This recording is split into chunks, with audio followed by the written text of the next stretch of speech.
All right, so welcome, familia. This is actually really exciting because you might be accustomed to Amiga Mia either on socials or on the podcast, which was formerly called Spanglish Talks. This one is a special one because this is Latino Christmas. We're going to be talking about all things to do with Christmas. I'm going to be introducing some of the voices that you're going to be hearing today. So first of all, we have Ariane, who's a Brazilian actor, singer, and also is a journalist. Then we have Juiliana, who is in sales, background Colombiana. And then we have Garcia, Latin music consultant and background Peruvian. Awesome. And as you know, well, hopefully you do or you don't, I don't know. But my background is I'm a community builder and I'm Chilean. I have a Chilean background. So the whole idea of this Latin show was to have like diversity in terms of, you know, stories, viewpoints, backgrounds, upbringings, and also countries, I think is really important. So we'll start introducing ourselves. You want to say a few words? Well, I'm Ari. I would say I'm a storyteller, and I've been in Australia for the past 8 years. All my artist life started here. Hey everybody, my name is Juiliana. I'm Colombiana, born in Colombia but raised in Australia. Yes, I have that interesting perspective there. In terms of my background, I work in sales. I would say I'm an all-rounder when it comes to communication and collaboration. Hi, I'm Garcia. I'm a Latin music consultant here in Australia, trying to connect your favorite artists from Latam to you right here. And I'm born and raised aquí en Australia, pero mis padres son peruanos. Sí. I'm just happy to be here. Oh, we brought out a bit of the Spanglish. And wait, Portuguese might slip out. what's the equivalent of Spanglish but for Portuguese? The mix of the words, Portuguese Is and there a English. word? Yeah. Yeah, is there a word? I don't know if there's a word. Now, I'm curious about that now. I know that we say portuñol. You don't know how to say things around, and then you just like ito at the end. That's pretty much it. That's my fake Spanish. Yeah. I fake a little bit. I'm like Spanish basic. The cool thing here is like we've got the whole continent. Who's at the top of the continent? This is how bad my geography is. Of South America, Yeah. Colombia. Let's roll with it that way. Let's Colombia. What was it like growing up Colombian? So my parents went to a lot of effort to raise me with the culture, the language, to remind me of my like ancestry and heritage, and to always be proud of that.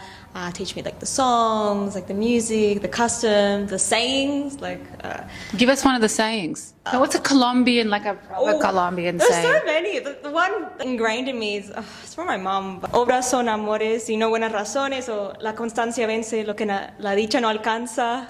Just to kind of teach me discipline, Yeah. to stay committed until the end. And I swear Latin moms love those sayings, don't they?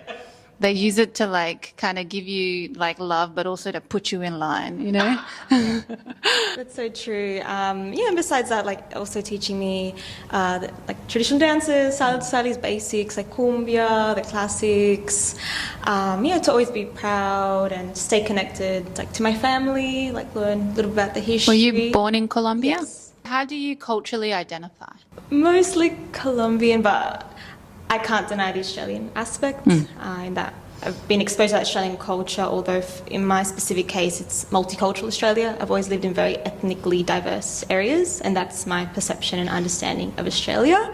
Thankfully, I never felt that pressure to assimilate. I believe, like as a millennial, I was born at the right time, where in primary school we were all encouraged to be proud where we come from. So I never felt that divide, but like I'm aware of that influence, so I'll just say like Colombiana, Australiana, just to be more inclusive. Yeah. I feel like that's one of the topics that I always get asked through like Amiga Mia is like, well, how do you culturally identify? Like, are you Australian? Are you Chilean? Are you Chozzy? You know, have you heard of Chozzy before? No, what it It's Chilean and Aussie. Yeah. Someone told me, I was like literally walking on the streets one day and someone was like, oh, where are you from? And I was like, oh, I'm like born in Australia, but my parents are Chilean. And they're like, you're a Chozzy. And I was like, I didn't know if I was like, oh, like to take offense or not, you know? And then I realized it was just a typical Australian way of abbreviating names. You know what I mean? What was it like growing up in Brazil? And then being Brazilian in Australia. That's wow. How to answer that? Well, Brazil, it is. It's very inspiring. I think it transpires music and culture all the time. I was very exposed to that, even though my family comes from actually, we have a business in Kung Fu. So there's a lot of, I was influenced a lot of by Chinese culture as well, which is really good because Brazil is such a diverse place as well. So we're always encouraged of really be proud of us. And here in Australia, I feel the same. People recognize me sometimes because I'm not from here or anything, just by the way I look, but sometimes even my accent. And for being an actress here, sometimes I got that really bad. What do you mean really bad? I'm oh, why you just you hearing and then you know where I'm come from. Sometimes I wouldn't take that because I had so many critics of that on my training here. I would take that bad. But now I'm just you know what, that's part of me. It's who I am. So this is talking about your accent. Yeah, reference about my accent. But coming back to the question, I feel the community is growing up here very much. And I feel that it's going to be here for a while, I would say. Yeah. Well, we were just talking before Garcia. Garcia was dropping some stats. Garcia, you were dropping some stats that Brazilian is the biggest community. Was that as it relates to music or just in general? No, just in general, population-wise, it was of all Latin immigrants that have come to Australia, 25% are Brazilian. That's massive and numbers. It's such a massive community, and so. Yeah, And do you feel that when you are sort of in Australia, maybe moving from different cities to cities, or just in your region, do you feel like you come across many Brazilians? Definitely. Yeah. I live in Marubra, eastern suburbs, and such a big community. And I've been to US lately, and I was well, I feel the community it's big here. I know New York it is, but they don't seem very close the way we are. And I've been here for the past 8 years, and I feel there's so many parties right now. There's so many places to go, restaurants. Brazilian parties. Yeah, Brazilian parties. I feel home here. I feel more home now than it used to be before, which is great. That's what you want. What was it like? What was it like growing up with Peruvian, culturally Peruvian? So I was born and raised here in Australia, and mis padres son peruanos. My padre es from Tumbes, y mi mamita de Lima. And so growing up here, it was, obviously we would have loved to have gone flying back and forth, but bro, we didn't have money like that. We still don't have money like that. And even back then it was $7,000 per person to fly back. That's wild. We didn't have money like that. We were living in the not so nice Liverpool that it was back in the 90s, and my dad would work as much as possible, my mom would work as much as possible, and so that's one of the reasons I didn't really pick up Spanish until I was much older, is because when they were both in the same room, which was rarely ever, they were learning English, And so having that language barrier growing up kind of was a little difficult, but as I got older and always understanding Spanish when I did hear it, I don't know, it was I guess one of the barriers for me into connecting with culture. But when it came to hearing música criolla, that was when I first really got my thing that it was oof, okay, soy Latina. This is it spoke directly to my soul, hearing música criolla. And then they put me in these classes where I met one of my best friends, and it was Peruvian folklore dancing. And you guys haven't seen it. I can't dance at all. It's horrible. No one needs to see that. But I think you have another hidden talent if your mum told me correctly. Oh, sweet Jesus. If your mum told me correctly, so cute. So Garcia's mum, one day we went out, I said, hey, Garcia, let's go Uruguayan Club. So if you don't know Uruguayan Club, it's an iconic club in the diaspora of Western Sydney. And Garcia was like, oh, do you mind if I bring my mom? I'm like, no, bring Latia, let's do this. And then the whole night, Garcia's mom was dropping all these hidden secrets of Garcia. I can't take it. No, even going as far as like sending me proof of footage and videos, saying like, "What's your number? I'm going to send you this directly to your phone, and you can ask me for more details if you need." I swear to God. Like, So what is this hidden talent that your mom speaks of? so I used to sing. It was one of the first ways I got connected to Latin music. I have social anxiety, and so even talking like this used to drain me like crazy. It's slowly getting better and stuff, but as a kid, I was really shy. I didn't really want to talk to anybody, but when it came to music, man, I could stand up, grab the mic, I'll sing you a whole album. Like, it's like it went away. It was the passion for music, like, was so much grander than my fear of everything else in the world. And I don't know, with music, I never really had the drive to pursue it, you know? I always loved it because I love music and dancing, even if horribly, you know? But when it came to like actually singing and making it as like a career, but then when I sat in on like a music business course, it was like the first day, and they got us to make a budget so that we could fund an album. And I geeked out so hard. From that day, I was like, no one needs to push me to do anything. Like, this is what I want to dedicate myself to. So it was always music, but, you know, it started with singing. Love that. Love that. We might even upload some of the secret footage that Garcia's mom sent Sweet me. Jesus, please no. Oh, God. And like, speaking of like music and stuff, like it's getting close to the end of the year. We're sitting now at what? When are we now? No, is today the 1st of November? The 2nd of November. And you were saying something before, weren't you? What happens to the world of Colombians when it becomes, no, you said September. Yes. Fall season. Like, Maybe even better, sing me what happens Yes, so- at the start of September. famous jingle from Olímpica Stadium to signify the launch of Christmas. So it goes like this. Desde septiembre se siente que viene diciembre. And the jingle is do do do do do do do do do do do. I'll get going. And like, why did Colombians start celebrating Christmas like from September? That seems a lot. Like that's damn. I guess it ties in with the whole culture around, I guess, the festivities, not only partying, but I guess connecting with the community at large, celebrating the social element, anticipating, I guess, the end of the year where families can come together. Oftentimes they're separated due to various circumstances. It's just a way to create like more joy, more hope, especially for the children who grow up with that magic. It allows for sufficient time to create very elaborate Christmas lights or alumbrados. They're quite famous, like in all the major cities, like Bogota, Medellin, Cali, Barranquilla. In fact, like Medellin, like has been recognized like globally for the scale of its Christmas lights. Even say if you go to any like pueblitos, like very small towns, like they're decked out. And like they have huge figurines, like symbols.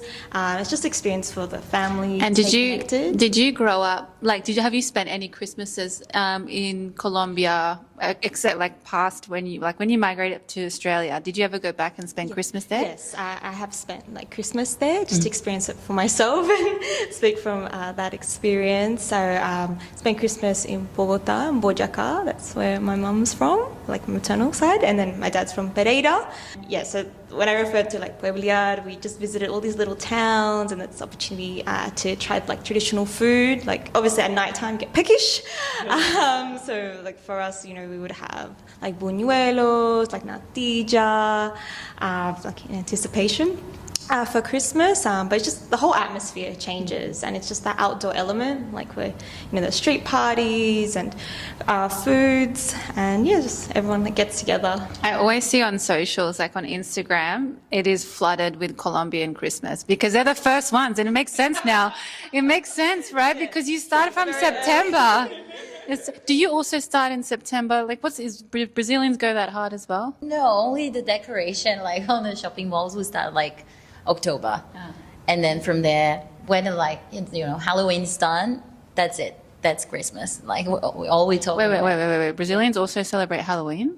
We do, but it's not like big as in US or UK or something like it. The party exists, so we love parties. So The reason I ask is like there's a whole nother conversation we can go down around like Latinos celebrating Halloween, because I know some are like deeply Catholic or religious, and yeah, that's interesting that Brazilians also celebrate.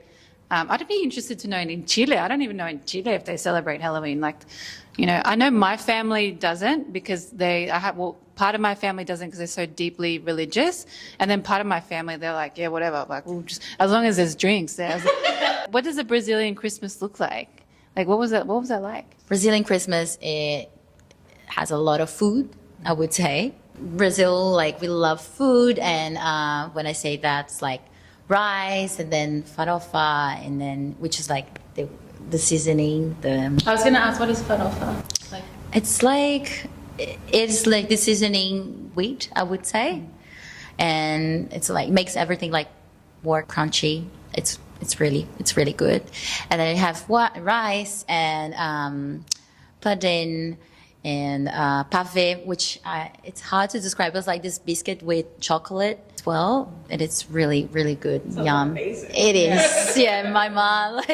It's like having your grandpa, your grandma to like make the dishes for you and then enjoy with your family. So we have like Secret Santa, really special, like with different size of the family as well. Sometimes we get like to mix them, and we start on the 24th and we're only going to stop on the 25th. That's the biggest thing that people don't usually celebrate that, but like 24th is the big night for me. It's the big night. Yeah. And you open presents at midnight? At midnight, Yeah. or sometimes before, because of the kids, the family. That depends as well. Yeah. So if you didn't hear, I said those things. So I have 7 of those things in my family. They're my nieces and nephews. And it's like, because you grow up your whole life, have like this feeling of like Latino Christmas, you bring up the food and then the night, and then you open up the presents at midnight. Like we did it when we were kids. Well, I did it anyway. Yeah. And then the new generation come in, and then you have to bring it forward, and it's like, oh, let's open the presents at 7 because the baby's got to go to bed, and it's like, well, you made me have coffee and stuff and kept me awake till 12. You had no mercy for me. I don't know. Yeah. Like, the kids, when you say kids, was it like you brought open presents for them at like 6, or were you a bit more like 11?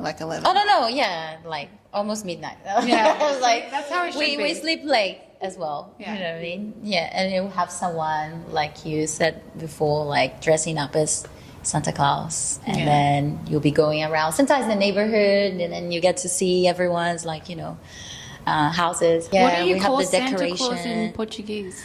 Papai Noel. Oh, Yeah. Papa Noel. But I think that's like very close to. How do you say it in in Spanish? Right? It's. What's the Peruvian like Christmas? Like what does the 24th look like? Chaotic. It's the whole family gets together. It was a little more chill when we were younger because we had less nieces and nephews, but I've now lost count. There's so many. And for us, like tradition-wise, I don't know. I think we go harder on New Year's. Like there's a lot we do on New Year's. But for Christmas, our traditions that we usually keep up is we always have this placemat that mi tia from Peru made, and it's so beautiful. It's like these beads, and it's Santa. It's so cute. We always have that out, and we always have like my mother's special like secret recipe of hot chocolate and the panettone, like with the little red and the green dried fruits and What's everything. that? Is that like a sweet or something? It's kind of sweet. You put like some mantequilla on it, and it's just, it's delicious. Oh my God. That with the hot chocolate, delicious. And then at midnight, we like eat turkey and stuff like that, but we wait till midnight. Like you'll see like the nieces and nephews like having a nap before midnight, right. and then it's like, wake up, now it's Christmas. Yeah. If you didn't stay up till midnight, you just missed out on Christmas. Yeah, like facts, right? Yeah. So it's like too bad, so sad. Santa's not gonna wait for you. Like You also eat tocotón? I don't know, chocoton. I don't know. What's how to say it. chocoton? It's like panettone, but like with chocolate. If I ate that without the butter, it might taste good, but I've never tried it without it. So I've not really been a big fan of the chocolate one, but we do have that as well. We do. Yeah. Because I thought it was like a Brazilian thing, but like you can find it here in Oh, Australia. 100%. Yeah, 100%. and sometimes at like 2 times of the year you can find that, like during that and Easter as well. Facts. What about like, and it's interesting that me and you're going to have this conversation, Garcia. But what about like alcoholic drinks for Christmas? Bro, you're trying to start a war over here. Oh my God. So pisco sour. No, for us, I don't know. Like a lot of our family members are just into like Aussie beer. So like it'll just be the whole thing will be just drenched in beer. Like just everyone's spending so much time like setting up all the food that it's like drinks, let's just get something that we can just pop open and besides the hot chocolate. Yeah. So it's just kind of like Tui's new, that kind of stuff. Yeah, I feel like that is like quintessential Australian Christmas. Like even in my family, like VB stubbies. Yeah. we had my, the hardest drinker in my family was my abuela. Like my abuela, she used to go hard. She had pisco sours, she had tequila, she had like the most intense whiskeys you can think of, and then she'd like be shotting them right like before we had Christmas dinner. I'd be like, abuela, I'm like, damn, she was like 85 at the time. You gotta go hard for baby Jesus. You gotta go hard. She waited all year for this night. To your point, like then the beers, like it was just typical to have like the Coronas and the every type of beer you can think of. Like I swear, like it was just all over the house. Yeah. And we also had one. I don't know about it in Colombia and Brazil as well, but in Chile we have a drink called cola de mono, which is like alcohol and I think it's milk. And so that's very true. Like my mum used to make that, and my tias used to make that, and it was traditional for like you'd bring like these big bottles, and they would just fill them up. And in every Chilean Christmas, you'd have cola de mono, which is like monkey's tail, is what the translation is. What about in Colombia? Is there any alcohols? Very much so. For the adults, like there has to be aguardiente, which is like licorice flavored. It's derived from sugarcane. I know that one. It's sweet, very dangerous. Why do you say it like that? Because it's dangerous, man. It doesn't taste like it would do anything until you stand up. Yeah. No. My friends have tested it. I think we're just built different. We've got strong livers. Wait, what's the alcohol percentage? 40% or so, but it's very sweet and mild, in my opinion. The taste would indicate that. I think she might drink like your abuela, though.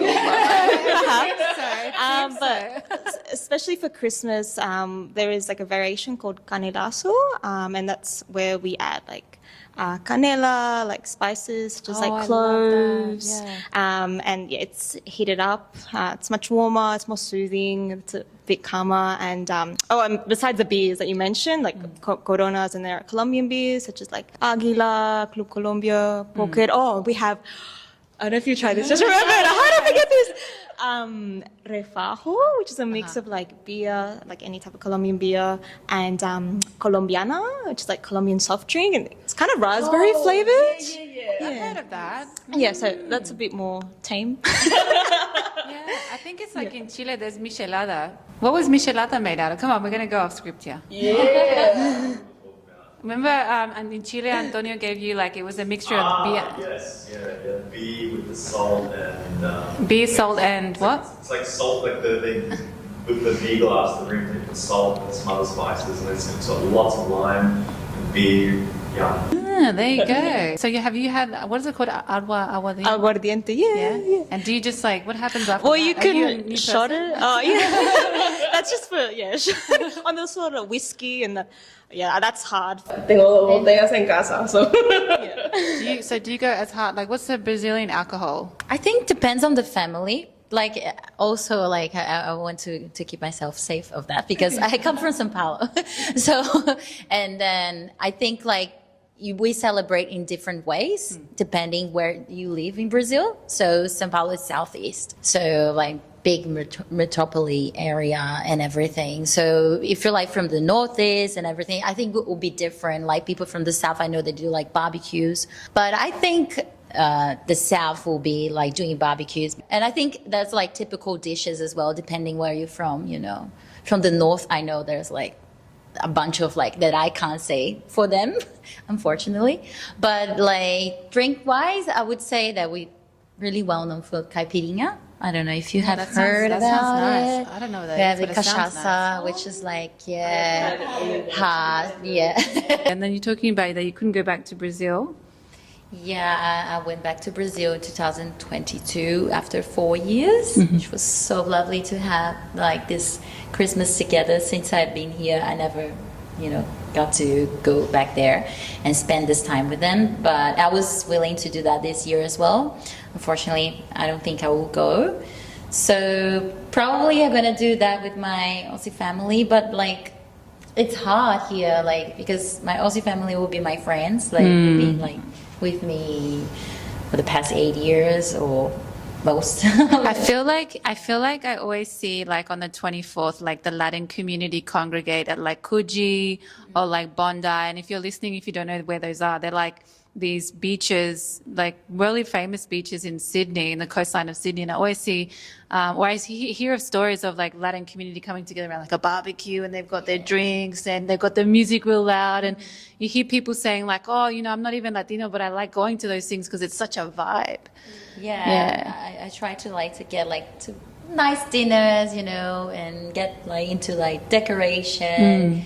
Get to dress up nicely, even though it's living room, whatever. Yeah. I'm here, like, I try to make as much, pretend like I'm with my family, which I'm not, but like, they are my family here. So I like to make like the cozy environment, I would say. Oh, that's beautiful. And what's some of the music that we listen to with Christmas? I feel like I was trying to remember that song. I don't know, Garcia, if you were singing it before.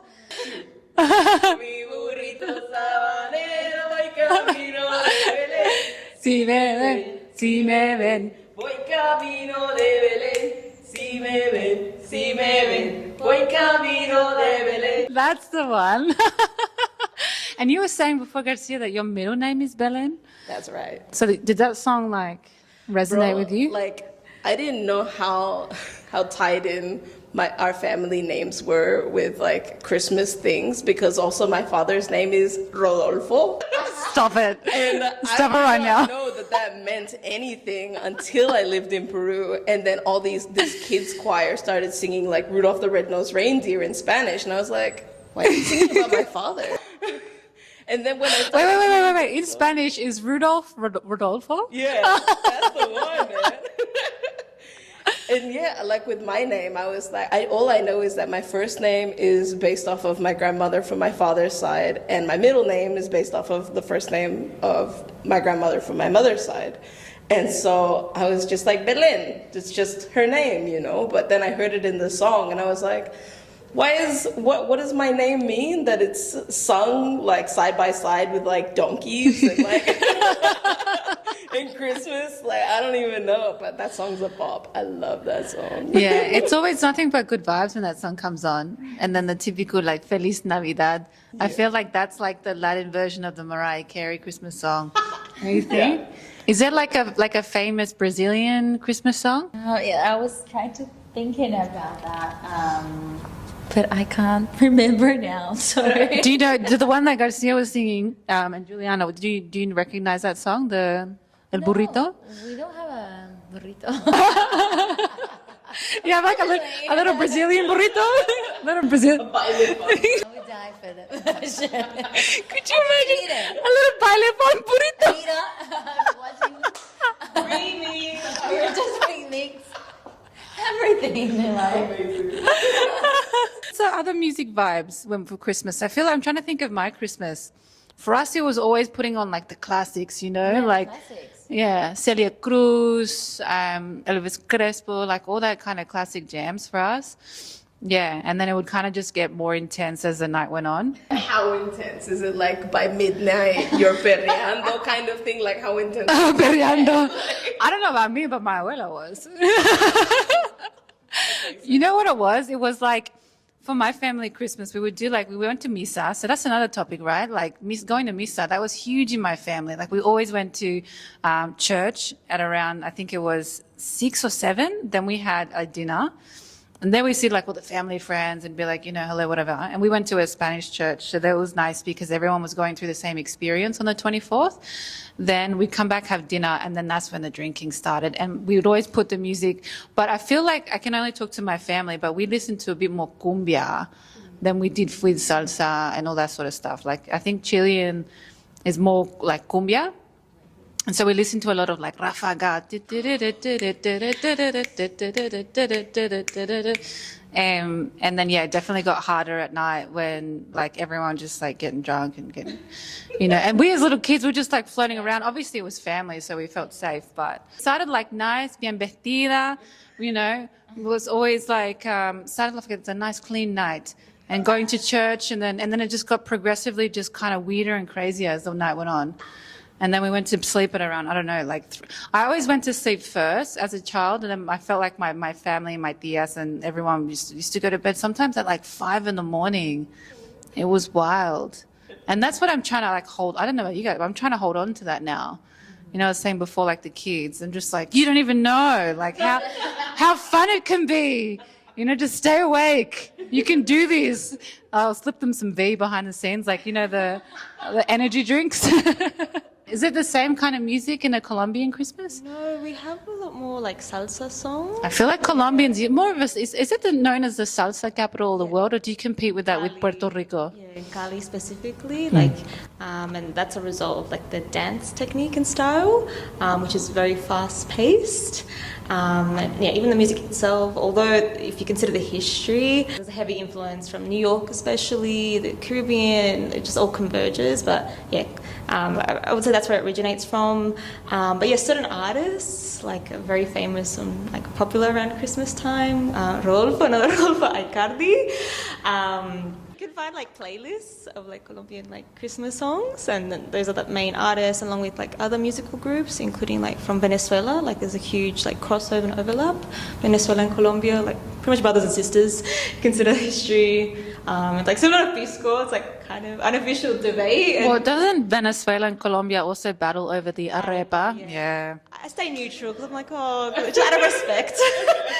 You know what? It's like, it always gets up in my DMs. Like, I remember I posted a couple of videos or reels about una arepa, and I said it was Venezolana, I said it was Colombiana, and then like on my DMs, I was like, how dare you rip that away from the Colombians? You know, this is like, and I'm like, I really don't know. Like, I was just kind of crediting the creator of the video. I'm not trying to create a war here.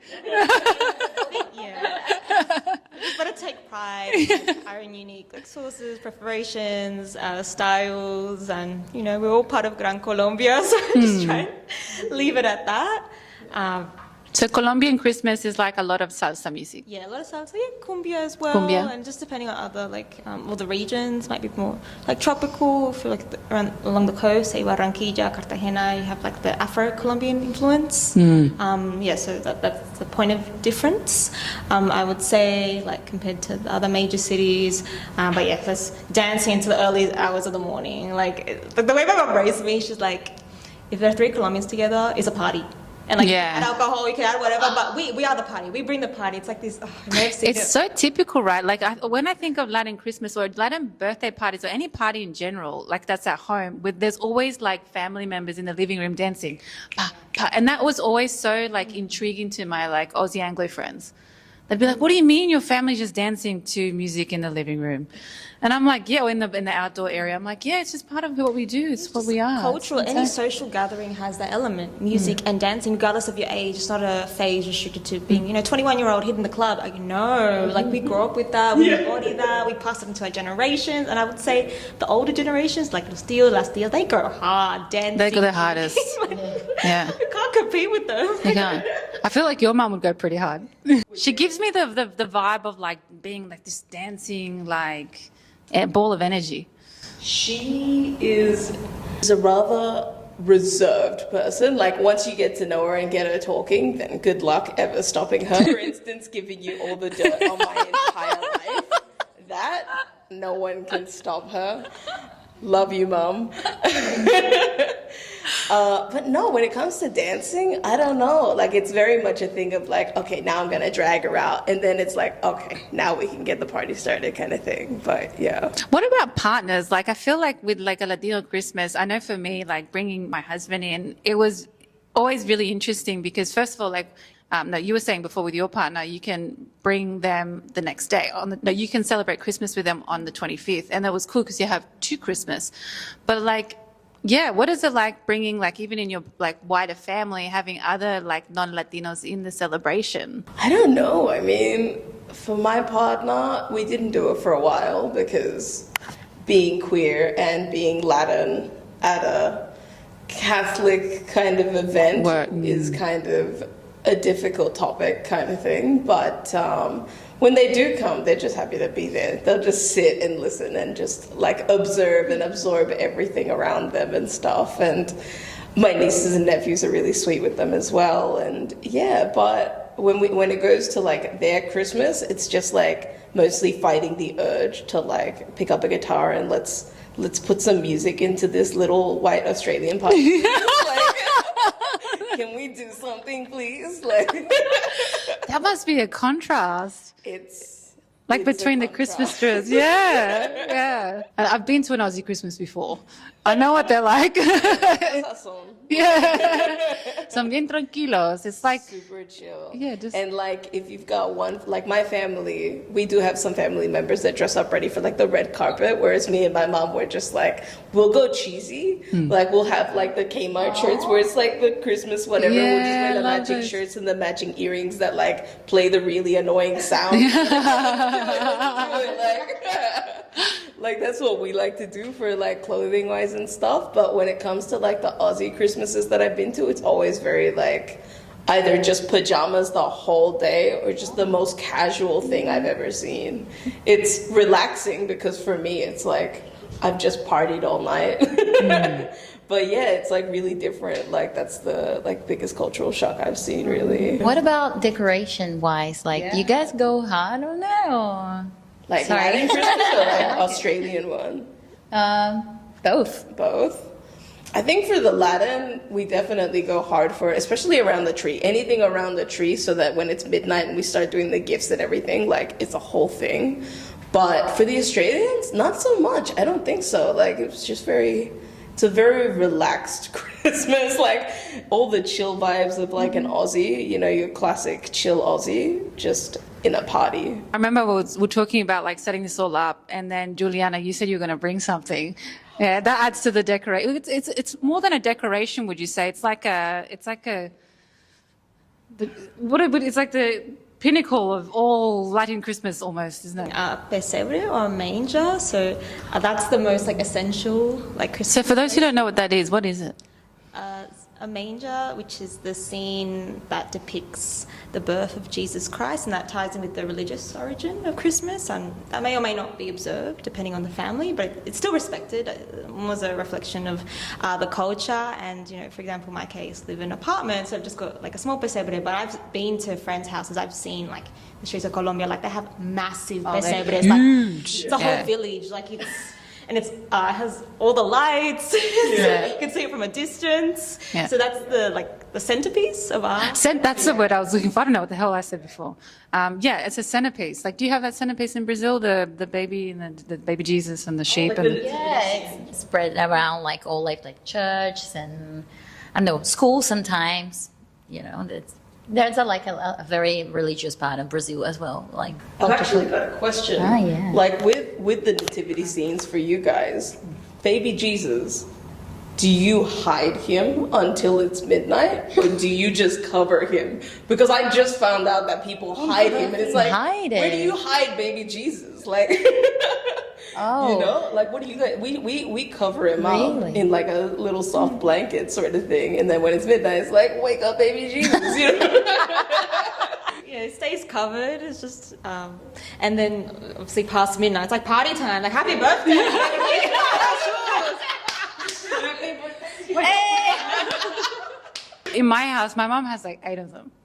You know, she's like, I think the way I used to remember them is called the nativity scene. Not the native scene. And yeah, so we walked in my mom's house, and but mind you, my mom's like, it's interesting because she was born and raised Catholic, and so was I. But then over the time, we kind of just didn't go to church anymore. But we both sort of still Catholic. But I wouldn't say I'm a strong Catholic by any means. But I still see in my mom's house, she's got in Christmas time, there's like one in every room. Like you can't miss it. Yeah, she wants to and I always ask my mom, why do you have so many? And for her, it was like, it was just like she said, in Chile, it's really common to see this, and it's always a warm, positive, beautiful feeling, and it reminds you of like how she understood Christmas when she grew up, and then she wants to keep that alive here. But then she also goes hard with all the other Christmases. Like she's got the biggest tree you can think of. She's got like all the, when you walk into a house and you see the little Christmas gnomes, and you see the little reindeers and the candy cane. Like my mom goes that hard. Like the decorations for her is a big thing, and she always ties that back to like her upbringing in Chile. It was really important. They didn't have decorations per se, but the nativity scene was like the core part of it. I had a question about that because you were talking about like in Colombia they go hard with like the figurines and like the decorations and everything. Is it skewed towards Catholicism? Like, in the US you see like Frosty the Snowman on the roof. Do you have baby Jesus on the roof? Yeah? On the roof? Like, wow, there's like... I want Jesus to bless, guide and protect his home. First you hide him to be rude, and then I put on the roof. That's wild. Sorry. To answer your question, yes, like most of the figurines are religious, but increasingly, like in recent times, like you have like the Western elements of like, Papa Noel. Yeah, Papa Noel, like reindeers, stars, the Christmas trees, and yeah, I think tying in with your mother's like perspective of Christmas, Michelle, it's like just a reminder of like faith, hope, giving thanks for the past years. Ariane alluded to as well, and that kind of reminds me of another tradition we have in Colombia. We have Dia de las Velitas, the Day of the Little Candles. I've heard about Yeah, on the 7th of December.